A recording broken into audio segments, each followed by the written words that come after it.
আল্লাহ আরো বলেন ওয়াল্লাযীনা হুম আলা সালাওয়াতিহিম ইউহাফিজুন, আল্লাহ বলে যারা নিজেদের নামাজকে হেফাজতের সাথে আদায় করে এরাই হলো সফল ঈমানদার মুমিন বান্দা। অথচ আপনি আমাকে যে বলা হয়েছে যে নিজের নামাজকে হেফাজতের সাথে আদায় করতে হবে, সংরক্ষণ করতে হবে, নামাজ সংরক্ষণ আমরা করি না। কিভাবে সংরক্ষণ করব? নামাজে তো আসেই না। জুমার দিন মনে করে 5 ওয়াক্ত নামাজ তো পড়েই না, জুমার দিন যায় কেন? এটা গরিবের হজের দিন, গরিবের হজের দিন। আবার তার প্রশ্ন হলো তো গরিব নাকি বড় লোকদের আগে 10 বছর আগে বা 50 বছর আগে নাকি 500 বছর আগে এরা জান্নাতের মধ্যে ঢুকে? কাদের ব্যাপারে বলা হয়েছে জানেন? কিয়ামতের মাঠে জান্নাতের সংখ্যা বেশি হবে বড় লোকদের, বড় লোকদের সংখ্যা বেশি হবে জান্নাতে। তার কারণ যে এদেরকে আল্লাহ সম্পদ দান করেছেন, এদের সম্পদ আছে বিধায় এরা দান সদকা করতে পারে, এদের সম্পদ আছে বিধায় এরা মক্কা মদিনায় গিয়ে হজ আদায় করতে পারে, এদের সম্পদ আছে বিধায় এরা মানুষের কাছে সহযোগিতা করতে পারে, এদের সম্পদ আছে বিধায় এরা সম্পদ দিয়ে মানুষকে বিভিন্ন ভাবে, সমাজকে বিভিন্ন ভাবে এরা উপকার করতে পারে। এবং সে যদি 5 ওয়াক্ত নামাজি গোলাম হয়ে থাকে, এক কথায় সম্পদওয়ালা আল্লাহর বিধান অনুযায়ী চলতেছে, এজন্য এদের জান্নাতের সংখ্যা কি হবে? বেশি হবে। তো এখন যে আপনার যুক্তি, আপনার প্রশ্ন হলো যে গরিবরা বড় লোকদের আগে 500 বছর আগে এরা জান্নাতে ঢুকবে। কারা এই সকল গরিব? কারা?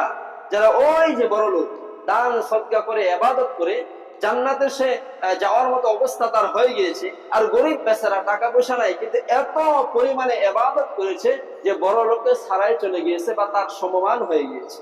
আল্লাহ বলে যে ওই বড় লোকের আগে তুমি গরিব ইবাদত করে যে তার সমমান চলে গিয়েছো, এজন্যই তুমি তার 500 বছর আগে জান্নাতে ঢুকবা। যেই গরিব তুমি নামাজ আদায় করো না, আল্লাহর বিধান মানো না, আল্লাহর হুকুম অনুযায়ী চলো না, রাসূলের সুন্নাহ অনুযায়ী চলো না, যদি বড়লোক মানুষ দেখে যদি ভাবো যে ও তো ইবাদত উপাসনা করতেছে, দান সদকা করতেছে, ও তো আল্লাহর বিধান অনুযায়ী চলতেছে, চলুক না, সমস্যা নাই, তার 500 বছর আগে জান্নাতে ঢুকবো, ওই আশা নিয়ে বসে থাকো। দেখবা হাসরের মাঠে হিসাব কিতাব সব কিছু শেষ হয়ে গেছে, জান্নাত টান্নাত ঢুকাও সব শেষ হয়ে গেছে, ও হাসরের মাঠে বসে আছে, বসেই আছে, কোনো খবর নাই, কোনো খবর আর থাকবে না। ওই আশায় থাকা যাবে না যে বড় লোকের 500 বছর আগে ঢুকে চলে যাবে। ইবাদত করে তার সমমান হওয়ার কথা বলা হয়েছে।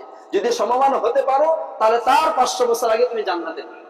ও তো আশায় আছে, আশায় আছে না, ওই আশায় থাকা যাবে না, ইবাদত করতে হবে।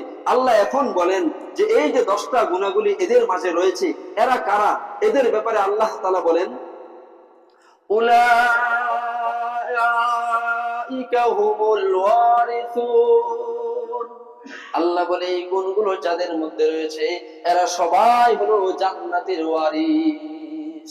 এদের জন্য আল্লাহ রেখে দিয়েছে ইন্নাল্লাযীনা আমানু ওয়া আমিলুস সলিহাতি কানাত লাহুম জান্নাতুল ফিরদাউসি নুজুলা।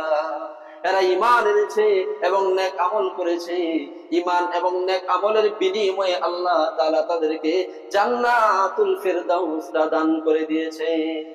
তাহলে সূরাতুল মুমিনুনের 10টি আয়াতের গুণাবলী চিন্তা করে দেখছেন রাসূলের মধ্যে কতগুলো ছিল? এই 10টি গুণ রাসূলের মধ্যে পরিপূর্ণভাবে ছিল, এজন্যই তিনি সফল একজন মুমিন, এজন্যই সবচাইতে শ্রেষ্ঠ একজন মুমিন, সবচাইতে শ্রেষ্ঠ একজন জান্নাতি পুরুষ।